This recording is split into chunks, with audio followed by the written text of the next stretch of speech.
সালাউদ্দিন কাদের চৌধুরী তার দলের এমপি ছিলেন, অনেক বছরের বড় নেতা ছিলেন। তার মৃত্যুতে, তার ফাঁসিতে একটা শোক প্রস্তাব পর্যন্ত বিএনপি দিতে পারেনি। সমালোচনা করা দূরের কথা। এই হীনমন্যতার একটা বড় জায়গা হচ্ছে যে বাংলাদেশে এত বড় একটা ঘটনা ঘটে গেছে, ৭১-এর লড়াই হয়ে গেছে, একটা দেশ স্বাধীন হয়ে গেছে, কিন্তু আমার নেতৃত্ব হয়নি।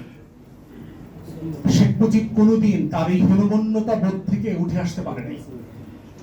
এবং পাকিস্তানেও যখন সে বিভিন্ন সময় কথা বলেছে, রাজনৈতিক নেতাদের সাথে কথা বলেছে, তার এই তথাকথিত বন্দি জীবনশালায়, সে আসলে বন্দি ছিল না, ওখানে ভিআইপি স্ট্যাটাসে ছিল, তখন সে কিন্তু বলেছে যে তাজউদ্দিন কথা শুনে না, ওই পারে যায়, এই ৭ দফা চুক্তি করে, হাবি জাবি ভারতীয়দের সাথে দালালি করছে, এই কথাগুলো কিন্তু সে বলেছে। সে তো স্বাধীন বাংলাদেশ চাই নাই, প্রধানমন্ত্রী হতে চেয়েছিল। তারপরে যেটা ঘটে গেছে যে প্রধানমন্ত্রী হতে পারে নাই, মুক্তিযুদ্ধটা তার নেতৃত্ব পর্যন্ত হয়নি। এই হীনমন্যতা বোধই কিন্তু আওয়ামী লীগকে চেতনা ব্যবসার নামে, ৭১ ব্যবসার নামে বাংলাদেশকে ভারতের কাছে বারবার বিক্রি করতে বাধ্য করেছে, তার এই হীনমন্যতা।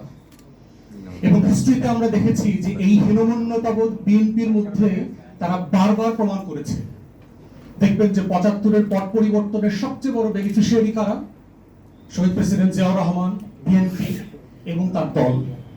কিন্তু দেখেন তো ৭৫ পরবর্তী সেই ঘটনায় যারা গুরুত্বপূর্ণ রোল প্লে করেছেন, তাদেরকে কাউকে কি শেষ পর্যন্ত বিএনপি অন করেছে?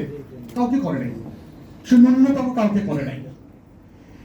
সালাউদ্দিন কাদের চৌধুরী তার দলের এমপি ছিলেন, অনেক বছরের বড় নেতা ছিলেন। তার মৃত্যুতে, তার ফাঁসিতে একটা শোক প্রস্তাব পর্যন্ত বিএনপি দিতে পারেনি। সমালোচনা করা দূরের কথা।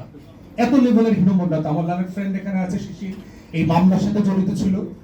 সে জানে যে বিএনপি কে হাত পা ধরা হয়েছে সালাউদ্দিন কাদের চৌধুরীর ব্যাপারে স্টেটমেন্ট দেওয়ার জন্য, তারা দিতে রাজি হয়নি। তার এই পলিটিক্যাল ইনফিরিয়রিটি কমপ্লেক্স যেটা তার মাঝে কাজ করে প্রচন্ড রকম ভাবে।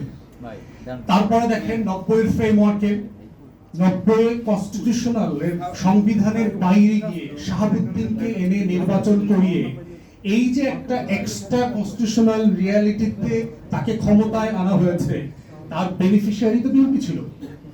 বিএনপি কোনোদিন এই বিষয়টাকে অন করেছে যে আমাদের এই যে ৩ জোটের ফ্রেমওয়ার্কের যে ন্যাশনাল প্লেস ছিল, ওয়াদা ছিল, সেটাকে আমাকে বাস্তবায়ন করতে হবে?